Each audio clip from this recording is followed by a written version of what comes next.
Thank you very much. I'm very excited to be here today. I'm also very excited to have this presentation in English.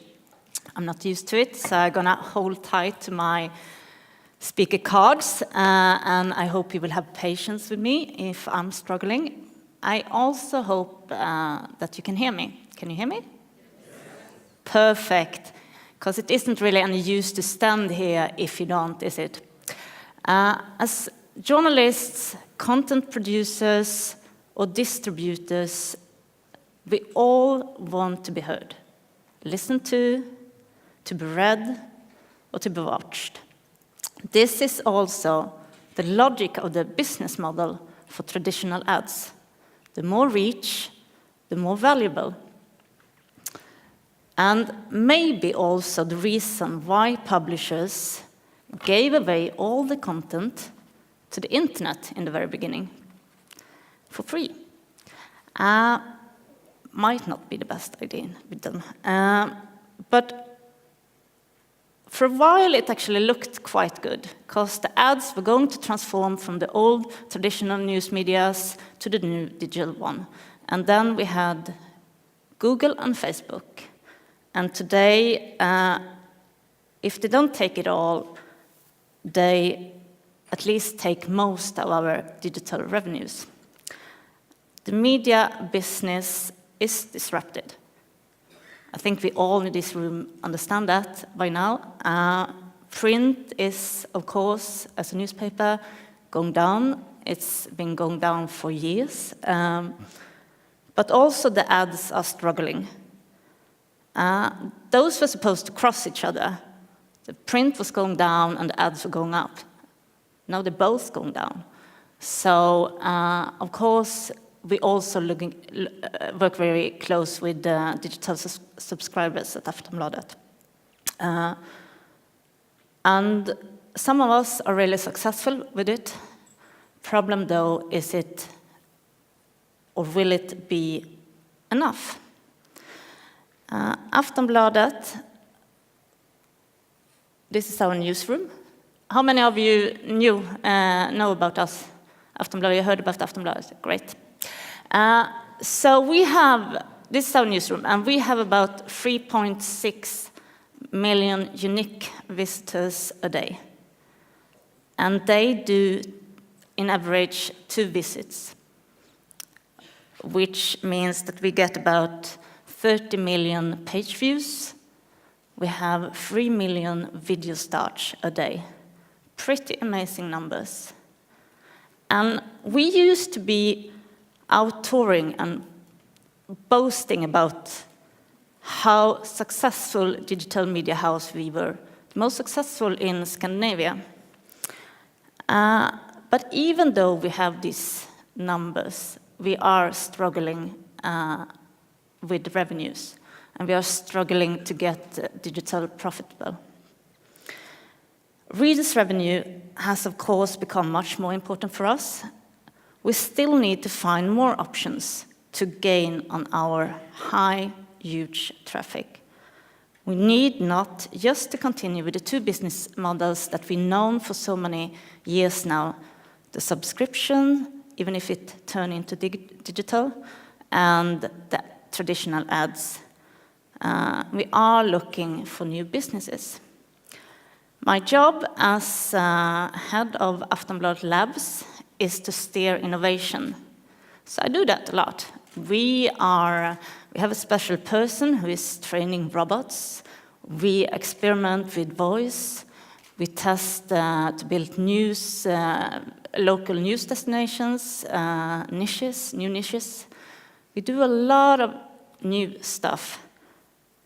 But my job is not just to be innovative, it's also to build digital growth. And I'm trying to do that by making every user more valuable for us.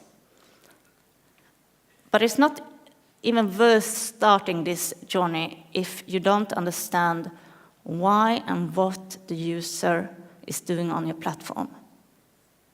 Why are they visiting? Why are 3.6 million unique visitors at aftonbladet.se every day? I have to understand that, to build any kind of growth from that. And it became very obvious for me when I came to Aftonbladet. I was headhunted from TV4, where I'd been for 10 years. I had worked with TV, and I was going to Aftonbladet to learn Aftonbladet how to do this. And I was very confident. I knew how to produce, I knew how the telly worked, so I was just going there and make the best content they had ever seen. It took me about a year to understand that I didn't understand it. I mean, I didn't get it at all. And the reason for that was, I mean, this is one of the shows we had up then. That's our former prime minister. Took a selfie, thought it was cool. And we did a huge show. And we were also bragged about the numbers at that time. Oh, we had so many stars, video stars on this one. But we didn't dig into time spent. And this show was on for an hour. And even though the numbers were really high, there were almost anyone who was spending time with us. So it was a big failure. And I did this even though that I knew from before that I probably had my biggest success as a media leader when I was at TV4 and transforming their TV4 morning show. I turned it around by scheduling every second of that show to fit the viewers' behavior. I was then a new head of, it's called Nyhetsmorgon. It's Sweden's largest morning show. And the show was at that time suffering. All the numbers were going down. And as a new and new person at the show, it was very obvious for me that the show wasn't tailored for the users any longer. It was a mishmash of live music, cooking, news, and long interviews from the time when it started at 6 o'clock in the morning and it went on for 4 hours. But the users in the early morning had no time for long interviews. They had no time for listening down, listening to live music. And they had turned on the telly just to actually get updates because they wanted to know what's going on in the world before they went to work.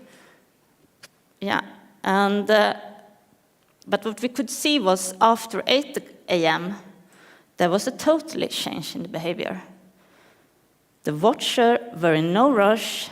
They wanted to cozy up in the sofas and watch inspirational feature TV. So they had the time to watch live music. They could see the talent chefs cooking. I think when you hear this, it's pretty obvious. You're in a rush when you are on your way to work. You don't have time for it. You just want to know what's going on.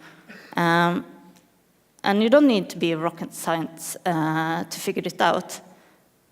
Problem, though, is I see this all the time online.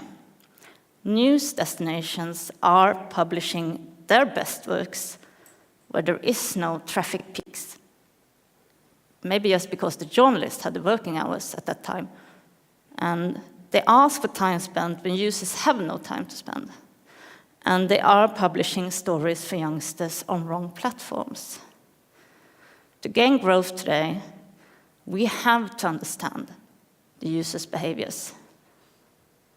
News media working with subscription, digital subscription, is getting very well at it. To understand what kind of content you're willing to pay for. But you can always get a little bit better. I don't know if you heard about Thomas Bäckdahl, but he's a Danish analyst, media analyst, and if you haven't heard about him, I really recommend you check him out. According to him, there is 5 behaviors that define the news business. I'm going to walk you through those and also add what happens within those behaviors. And it's really to see what are they actually doing online. We start with the first, and it's the break. I think you all can recognize this behavior if you go to yourself. So you have a break, you're waiting for the bus, or you're waiting for your friend to arrive, or you just want to fade out a little bit from work. So you go for distraction. And what happens when you go for distraction? You can see what happens. You get a really, really huge audience who does this. Because we're all there, sometimes every day we are in this mood. But we don't spend very long time. We are not committed. And we are not very patient. We just scroll around. And what's even worse as a publisher, if you have this behavior, is that the users have no intent, really. You don't really know why they are there. They just want some distractions. So that's one of the behavior. Second behavior is the update. It's for all us who are into breaking news. What happens? Actually, almost the same. This is the news junkies, and there are quite many. It's a large audience, but they don't need to spend very long time. And the commitment is also low, and they don't have any patience. But what is different here is that this is a behavior that is very habit building. It builds frequency because, and if you get frequency, because they are usually, we call it news junkies, they come back and back and back because they just want to see and they go to the same destination, they go directly to it, they don't come from social media, they go directly to the destination and they want to see what's up in the news. And this frequency has actually committed and engaged to your product. I saw recently the New York Times were hiring entrepreneurs who had skills to build models that maximizes frequency through habit building. This is the kind of behavior that does that. And then is the third one. You're searching for something special. You want to look up something. Now, the behavior is totally different. You can't really reach as big audience as you did before because they are targeting. They're looking for something special. But they spend quite much time on this one. And what is more important is that they're totally committed. I think you can go to yourself and ask, if you're looking for something on the internet, you don't give up until you found it. You want to know the answer. And this is, of course, so much more important if you want that a user should take action on your site. If you want them to do something, because they are committed to find it. So, for instance, at Aftonbladet, we have our own Weight Watchers. It's a subscription thing. You subscribe to the Weight Watchers, and if you go, how to explain? A lot of people read articles about this service that we have at our front page. But they are not really in the mood to look for weight loss. They are in the mood for news.